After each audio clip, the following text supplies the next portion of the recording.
I am so tired, y'all. Have you ever been so tired that you can't sleep? Yeah, I can't sleep.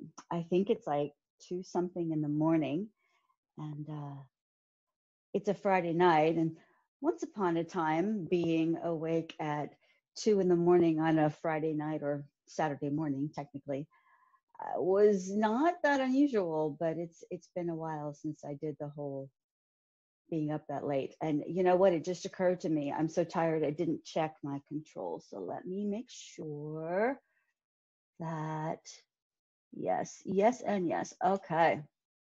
So you might notice that things are a little different behind me. This is this is baby Kitty, one of the two rag dolls. There's a dearth of items on the shelves back there, and you might see moving boxes over there, and a lack of the typical pillows that I have behind me over here. Stuff that's normally hanging on the ceiling is not there. I'm not completely done with this room, but I've gotten, let's see, three, one, two, three, four.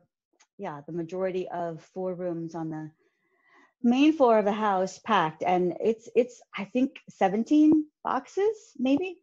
Let me see if I can get the camera here to show ya. Yep, yep, yep, yep. Boxes, boxes, boxes. Get this back where it was. And okay. So, yes, I've been a very busy girl. When I'm motivated, I get going, and I am definitely motivated. I'm looking forward to getting back into my new place. I mean, I remember just a little over 2 years ago finding this place and moving into it and being excited and eager about what I thought was going to be a long chapter of my life. And it turned out to not be the case. And there's some sadness about that, about dreams, wishes, longings that didn't get fulfilled. It's been a very difficult 2 years in many ways, including 555 plus days. I haven't checked the calendar to see how many total of having vertigo and my body taking on the fact that my life was out of balance. Yeah. So I've been very, very busy packing things up. I secured the moving boxes. I talked about my last vlog securing my new old apartment. It was my well, it's in the oldest house in town in Dallas, Oregon, built in 1869, the former bordello haunted by the madam, who's always been my well, to date, one of my favorite roommates. And yeah, I might be her. The rumor in town is that the sightings of her quit when I moved into the apartment the first time. And people would kind of look at me like, we haven't seen her since you showed up. And I just let them think what they want. It's it's fine. My lack of reputation in that town is pretty much assured. So I just every so often give them something to talk about, think about, wonder about. Makes for entertainment anyway, at least for me. I don't know about them. They could be bored. I don't know. But it's going to be nice to get back to small town life. It's a town of about 15,000 people, including most of my children. And I'll be 3 blocks away from where my kids live. So my youngest two will be able to visit me frequently. They can walk over and hang out with me. No telling whether school will be happening. So my rising freshman high school son may not be starting his year at the high school, and my rising freshman daughter, who got a full ride at the University of Oregon, which is where I was born once upon a time. Very proud of her, very proud of both of them. They may not be able to do that. We just, none of us None of us know what's going to be happening with the future. We can have our assumptions, we can form our conclusions, we can make our best guesses and our hunches, but we really don't know what we're in for.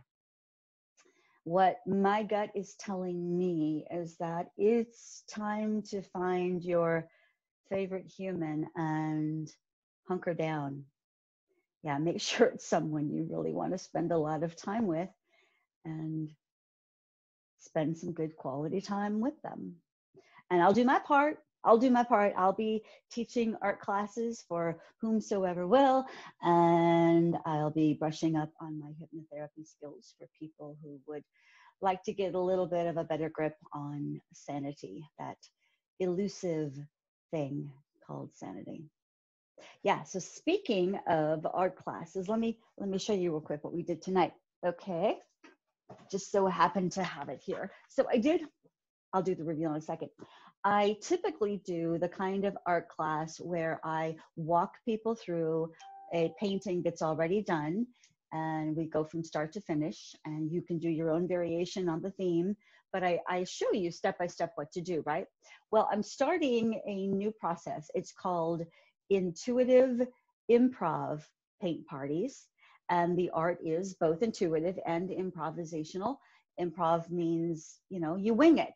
No script, no particular method or madness well, there's madness. Madness is involved. But it's all about me helping you find your own internal creativity and helping you find the courage with which to bring it out to play.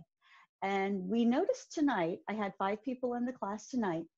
3 of them I've painted with before. 2 of them I've done live paintings with. Another one I've done several of my Zoom classes with. And then a couple of the others had never done any kind of painting like this before. And they were a little nervous. So put this down for a second. We talked about how fear and excitement, they share a spectrum and they feel the same in the body.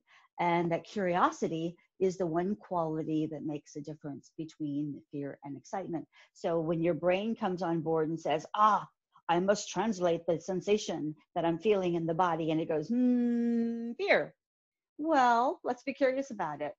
If you have a presentation to do, if you have a big conversation that you need to have, if there's something that you need to do, but you're feeling apprehensive about it, nervous, fearful, all you have to do is say to yourself, I wonder if I actually feel excited, and then see what happens with your anticipation of it. So anyway, I wanted to show you the painting that I pulled off tonight. I think it's right side up, not that it matters.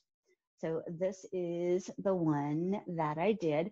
And we just start basically by covering the canvas with any color. So you grab any implement. It could be a paintbrush, or it could be a spatula, or a foam brush, a roller. I had makeup sponges. Let's see, what else did I use? Just your fingers, anything at all. Spray bottle. I put white paint along here, and then I use a credit card and drag it down. Actually, it was an expired Aetna card, so it was an excellent use of my insurance policy. The white was dragged in, and then you quarter rotate and do some more, quarter rotate again, do some more. You can add specific things, like I added some intentional leaves here and there, dots with sponges, and yeah, it's just a lot of fun. Even for people who've never painted before, maybe you don't consider yourself to be an artist. I promise, if you spend 2 hours of your time with me, I will make an artist out of you too. People always say to me, I can't draw to save my life. And they'll say, I can't even do a stick figure. Well, yeah, I can't really draw either. And I'm self-taught. I didn't take art classes beyond that, obligatory one that I had to do in 7th grade. So if I can do it, if I can figure out how to do this, then you can. And what I do is I give you cheerleading, I give you encouragement, I give you inspiration to pull out whatever wants to come out of you. And when it comes to the intuitive improv art, we don't start off with what it's going to look like. In fact, the whole thing is about the journey, not the destination. And I could have kept going. This is layer after layer after layer of colors and designs. And there's something so rewarding about participating in the process. It's like having an internal dialogue between your subconscious and your conscious mind. So it's actually very therapeutic, cathartic. And I notice that the word art is hidden in the word cathartic. Yeah. So anyway, didn't mean to turn this into a commercial for my paint business, but I really am passionate about doing this. I love to watch people light up with pleasure, with joy, with a wow, look what I did, look how good I am. And this was more fun than I thought. Yeah, I like to do that. I'm looking forward to whatever kind of creativity wants to come out of me once I've made this move out of a place that's been challenging for me, that's been emotionally struggling, to come to a place where I don't have that, where I get to call the shots for what works for my life. Sleeping in as late as I want, listening to my body, all of the biological pleasures of sleeping when you're tired, eating when you're hungry, creating when you feel like creating, playing when you want to play, all the things you want to do when you feel the inspiration, the urge, the desire to do them, rather than suppressing those things, saying, not now. I mean, delayed gratification with many things enhances the pleasure. But there are times just to give in to what your body is telling you it wants to do. Our bodies have incredible innate wisdom, and we don't give them enough credit. We don't give them enough attention and time to let them express what they want to express. I think it's important to honor that, to really listen to things like, when am I hungry? You know, rather than eating because it's noon or it's 6 o'clock or whatever time it is that you typically think you should eat, listen to when your body gives you that actual hunger sensation, you know, that empty stomach feeling, and then tune into what your body's calling for. Eat that which your body is saying it wants to eat. Now, you might imagine your body's just going to call out for things that are unhealthy. There's no reason why you can't indulge in pleasurable things. We have taste buds, we have nerve endings for the reason to enjoy pleasure. There's no reason to be stoic. There's no reason to deny or deprive ourselves of those pleasures. Giving into pleasure is a beautiful and important part of life. But if you start to listen to your body and give it what it truly calls for, you and your body will get a simpatico relationship where it will trust you and you can trust it. And eventually it starts calling for what it needs on a cellular level. It's pretty cool. It's pretty wild. But it takes that initial just listening and finding out what it wants, what it needs. You know, it really is a privilege to have an earth suit. That's what I call the body. I don't like the meat sack or meat puppet. Not that there's anything wrong with meat, but the notion that our bodies are incredible. So I like to give it a little more dignity. So I call it an earth suit. We're spiritual beings having this human experience. And I love everything about being a human and being embodied and having a body and enjoying a body without shame, without repression, without inhibitions. I like to help people discover who they are and what they enjoy and how they can most celebrate and just really enjoy the whole human process. I do that with the paint classes. I do that with hypnotherapy. I do that with vlogs. I do it with my writing. I do it with talking to people, just relating, just being alive, and hopefully inspiring other people to let themselves be fully alive as well. Yeah. So my goal with this whole packing and moving adventure is to get this place packed up, all of my particular items, because we merged households a couple years ago, and secure a moving crew, whether it's professional movers for the whole thing or just the piano, at least the piano, because I don't want any hernias involved. And I'll do some calling around to see if there are some people who can help me out with perhaps moving. I think I can pull it off. I mean, this whole thing is getting manifested in a rather magical and miraculous way. And I'm really looking forward to being on the other side of all of this part, being settled into my new place, my new yet familiar, renovated for me place, and saying a big fat yes to the next chapter of my life.